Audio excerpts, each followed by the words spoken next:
Hello everyone. We return to our chronological overview of the ties between the mysterious Forgotten Languages website and UFOs and alien beings. On the 23rd of February 2014, we saw an article titled USOs and the End of MAD, Highly Unfriendly Threats in the Arctic Sea and the Next Nuclear War, on the end of the Mutually Assured Destruction Paradigm. Oh boy, a lot to unpack in the title alone. USOs are the underwater or submerged counterparts to UFOs. Those objects have been described by mariners, military and civil alike, for a very long time, and have been an element mentioned during the 2024 UAP hearing before the US Congress. We see the end of the mutually assured destruction paradigm, perhaps following the idea that non-human intelligence is capable of switching off nuclear armaments. Last but not least, we have a tie to the current events and the Greenland conundrum possibly. Threats in the Arctic Sea. Is it what the article is about though? Let's hear the English passages. Deep concerns are being expressed over the fact that two nuclear weapon states, the United States and the Russian Federation, which together own 95% of the nuclear weapons in the world, converge on the Arctic and have competing claims. These claims, together with those of other allied NATO countries, Canada, Denmark, Iceland, and Norway, could, if unresolved, lead to conflict escalating into the threat or use of nuclear weapons. We have a confirmation of the last idea considered before. The Arctic Sea is the junction of military interests of various countries, including two long-standing enemies, the United States and the USSR and its successor Russia. Not to even mention indeed Canada, Denmark and the Nordic countries. We also have a map outlining the zones of interest and the agreed borders in the article.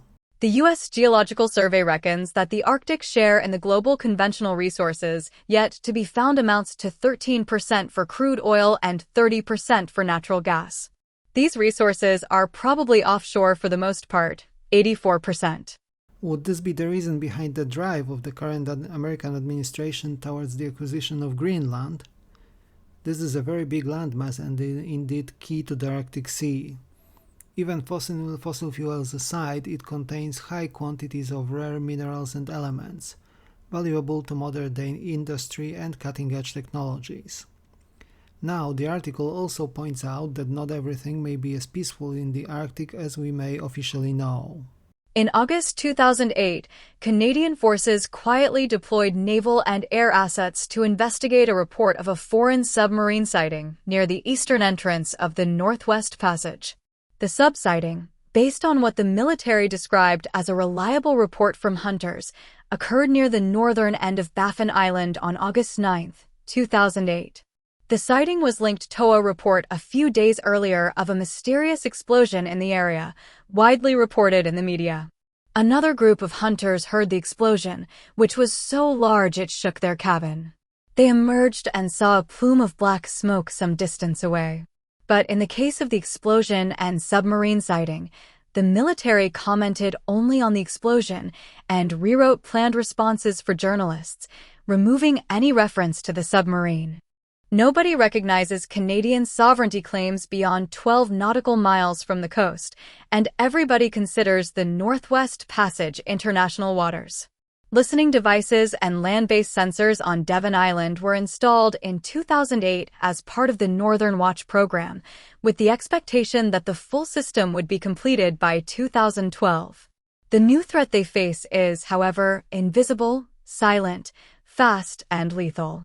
Would the last part of this passage be related to a possible threat posed by the mysterious underwater objects, which are reported to be able to move an order of magnitude faster than any human-made vessel? So it would seem, as the next paragraph mentions Norway military assets and USOs. Norway chose to buy 48 Lockheed Martin F-35 fighter jets, partly because of their suitability for Arctic patrols. In March, that country held a major Arctic military practice involving 7,000 soldiers from 13 countries, in which a fictional country called Northland seized offshore oil rigs.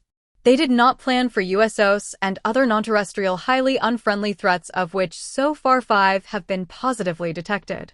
Sweden held its largest northern military exercise since the end of the Second World War.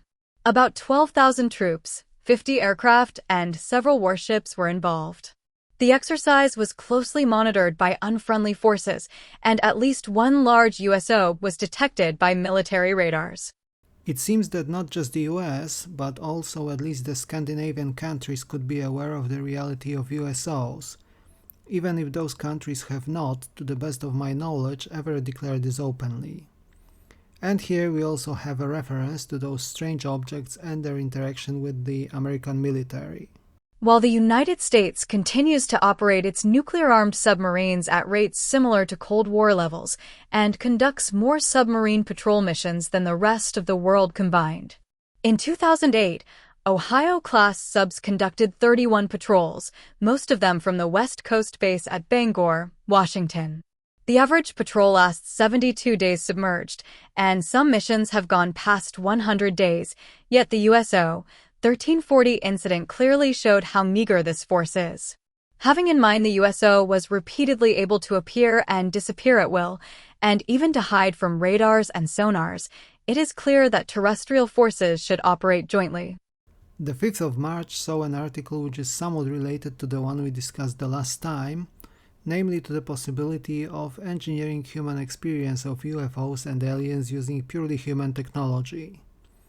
This time the title is Manufacturing Witnesses in Man-Made UFO Encounters, exposing unaware subjects to monotonous rhythmic luminous suggestions. The title is self-explanatory this time around, so let's dive straight into the English passages. It is to be expected that if the subject wishes to withhold information, he will not wish to enter hypnosis. Therefore, hypnosis must either be induced against the subject's will or without his awareness. Hypnosis is one of the standard techniques used with experiencers. This approach was applied to some of the most famous UFO abductees, for example, just to mention Betty and Barney Hills and their story. Many of these reports result in fairly traumatic descriptions and memories. Could such experiences be managed externally, though? The article claims just that. Perception is seen as instrumental behavior that permits the organism to manage its necessary transactions with the environment. Successful management of these transactions depends on acquiring an adequate internal model of the external world. It can easily be seen how, with sufficient ingenuity, a large number of suggestions can be made to work by means unknown to the subject. Monotonous rhythmic luminous suggestions have proven essential in fabricated encounters. This technique allows the creation of a situation where the individual exposed to the close encounter is legitimately able to give tip responsibility for his actions, and therefore is permitted to avoid a threatening situation. It is also a long-standing notion. Specific sound and light stimuli can trigger specific responses in our brains. Could this be that such technology is used on some people who then report supernatural encounters? Another slightly related example of technological influence would be the so-called Havana syndrome, allegedly induced using specific microwave radiation. There are known patents claiming devices and techniques able to do just that.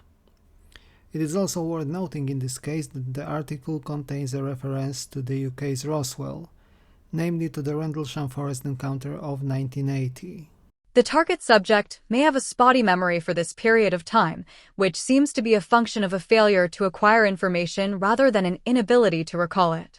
This condition may last for hours or days, and the subject will remember only very isolated events of that period.